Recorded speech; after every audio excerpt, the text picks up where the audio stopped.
Welcome back to the tutorial series on Aurory Tactics in collaboration with Aurory Project themselves. We're here to make you top dog in Kitty's Tavern, rank up the leaderboard. It's bootcamp time, baby. Let's go. Most important thing in Aurory Tactics is setting up your crew. But what is a good Nefty team? The right answer is probably a balanced one. You see, when you play turn-based tactical RPG games, it's important to understand the different archetypes that are available to you. And for this reason, you need to start understanding stats, abilities, and how they all correlate with your Nefty's playstyle. Take Dinobit and Shiba, for example. These are clearly what you would classify as tanks. They are here to take hits and they are a solid line of defense overall. Shiba gives more of a protective vibe with his ground control and bodyguard skills, while Dinobit will more control the area around it by stomping the ground and throwing around some Nefties. They both have very high health points. And if you look at stats points more in details in your inventory, you will see that both have physical defense as their stats with the highest possible value. It's seriously important to look at these stats and see in which category a Nefty can thrive the most. For example, a Dipking with high ethereal attack will deal some serious damage, while Bitebit will get more out of its physical attack stat. Which brings me to our good old damage dealers. Zzoo and Bitebit are the stars of the show here. Bitebit is more balanced overall and can actually take some significant hits, while Zzoo is more of a run and fall back kind of Nefty and can take great advantage from his high movement and avoiding obstacles in order to get to healing pads quite quickly. The third Nefty I'd consider a damage dealer is obviously Dipking. It is definitely a more challenging Nefty, mostly because it has a low range of movement. But Dipking can hit really hard. When set up right, this little fish is comparable to the real heavy-duty machinery character you find in all action films.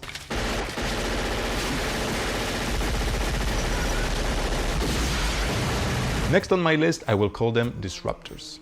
Axo Bubble and N9 were recently introduced and were a really welcomed addition. They both have stun and displacement capabilities, which can bring a lot of value to your team. N9 also comes with debuff skills to lower your enemy's defense, while Axo Bubble can raise a protective dome for your team.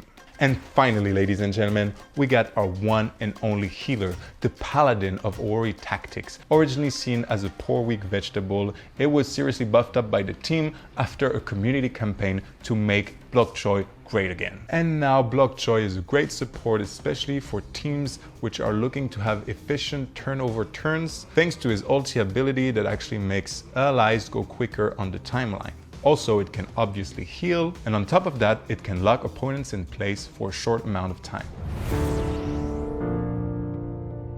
Now that you have a general idea of the different archetypes, it's time to really focus on the skills. On one hand, you have abilities that trigger instantly when you play them. On another hand, you have reactions and stances which trigger on your opponent's turns if conditions are met. Stances are pretty straightforward and can be triggered multiple times if your Nefty has enough hype stacked up.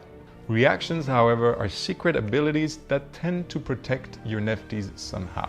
They can be played on top of another action in the same turn, and they do not consume hype right away in order to remain a secret to your opponent. They are a bit of a gamble though, meaning that if your enemy doesn't trigger them, you will still consume the hype points at the beginning of your next turn.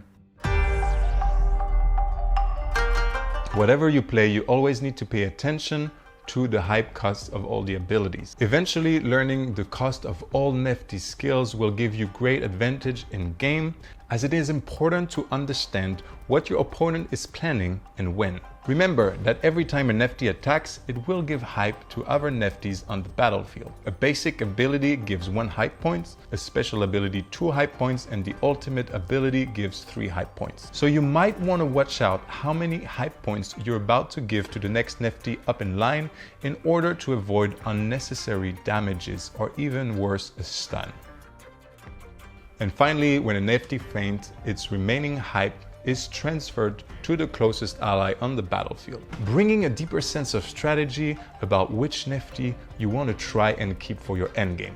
Now, while hype points are used usually to unlock special abilities, they can also be burnt to overcharge your Nefty.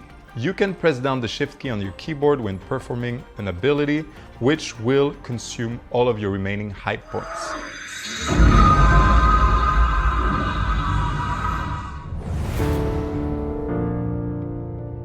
While hype is the mana that unlocks special abilities, it is really important to remember that every ability costs a certain amount of time, which is reflected on the time track when performed, pushing you down the line of the turn order. And while some abilities might look very powerful, they can actually go against you if you don't play them at the right moment. You will most likely have to wait longer for your next turn, giving some opportunities to certain Nefties to perform multiple actions before your turn again, which in the process will deal you more significant damages. It sounds confusing?